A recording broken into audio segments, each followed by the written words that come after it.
Organs की growth जिस हिसाब से होनी चाहिए वैसी हो भी रही है या नहीं, इस स्कैन के थ्रू ये पता किया जाता है।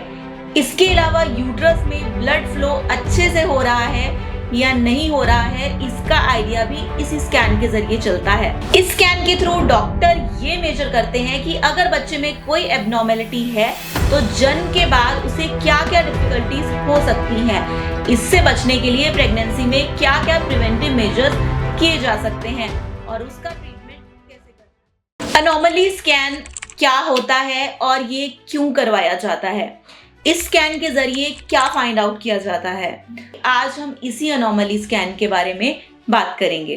अनोमली स्कैन को फीटल अनोमली स्कैन के नाम से भी जाना जाता है। ये स्कैन प्रेगनेंसी के 5वें महीने में किया जाता है। ये स्कैन बेबी की डेवलपमेंट और उसकी ग्रोथ का पता लगाने के लिए किया जाता है, क्योंकि 5वें महीने में बेबी के लगभग सभी ऑर्गन्स बन चुके होते हैं। इसीलिए इस स्कैन के जरिए बेबी के एक एक ऑर्गन को डिटेल में स्टडी किया जाता है। बेबी में किसी तरह की कोई एब्नॉर्मेलिटी या स्ट्रक्चरल डिफेक्ट को इसी स्कैन के थ्रू फाइंड आउट किया जाता है। इस स्कैन के बेसिस पर ही डॉक्टर्स ये पता लगाते हैं कि आपका बच्चा पूरी तरह से हेल्दी है या नहीं, वो डेवलपमेंट के सभी पैरामीटर्स को अचीव कर रहा है या नहीं। इसीलिए ये स्कैन करवाना हर प्रेग्नेंट महिला के लिए बहुत जरूरी होता है। अनोमली स्कैन के थ्रू बेबी के head, brain, neck, spinal cord, chest, kidney, abdomen, face, arms, legs, इन सभी ऑर्गन्स को डिटेल में स्टडी किया जाता है। ऑर्गन्स की ग्रोथ जिस हिसाब से होनी चाहिए वैसी हो भी रही है या नहीं, इस स्कैन के थ्रू ये पता किया जाता है। इस स्कैन में placenta, amniotic fluid, cervical length के बारे में भी पता लगाया जाता है।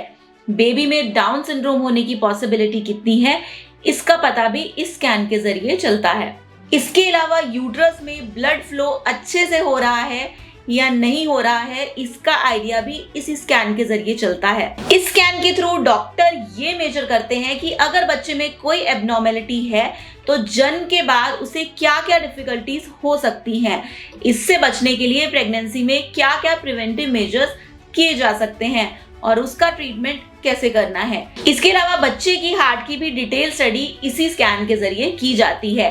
बच्चे की हार्ट बीट सही से आ रही है या नहीं, इसका पता भी इसी स्कैन के जरिए चलता है। और एक बात, अनोमली स्कैन से मदर और बेबी दोनों को कोई नुकसान नहीं पहुंचता। ये बिल्कुल सेफ और सिक्योर स्कैन है, क्योंकि इस स्कैन से एक एक ऑर्गन की डिटेल स्टडी की जाती है। इसीलिए इस स्कैन को करने में टाइम लगता है। जब तक डॉक्टर को एक्यूरेट रिजल्ट नहीं मिलता, बच्चे की सही पोजीशन का पता नहीं चल जाता, तब तक स्कैन कंटिन्यू किया जाता है। स्कैन करवाने के कुछ देर बाद ही आपकी रिपोर्ट आ जाती है। अगर स्कैन में कोई प्रॉब्लम दिखती है या फिर एक बार सिटिंग में एक्यूरेट इंफॉर्मेशन नहीं मिल पाती तो आपको फिर से स्कैन कराने के लिए बुलाया जाता है।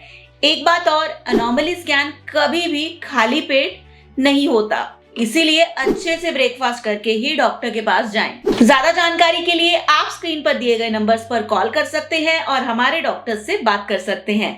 प्रेगनेंसी से रिलेटेड ऐसे और वीडियोस के लिए चैनल को सब्सक्राइब कर लें और मिलते हैं नेक्स्ट वीडियो में। IVF बार बार फेल हो रहा है, माँ बनने का सपना अधूरा लग रहा है, तो उम्मीद मत छोड़िए। जीना सीखो हिम्स हॉस्पिटल पंचकुला, जहाँ पंचकर्मा, नेचुरोपैथी, आयुर्वेदा के साथ साथ गर्भ शुद्धि, बीज शुद्धि और गर्भ धारण पर भी विशेष ध्यान दिया जाता है, ताकि माँ बनने की जर्नी को मिले एक नई राह। जीना सीखो हिम्स, उम्मीद का नया जीवन। अधिक जानकारी के लिए स्क्रीन पर दिख रहे नंबर पर कॉल करें।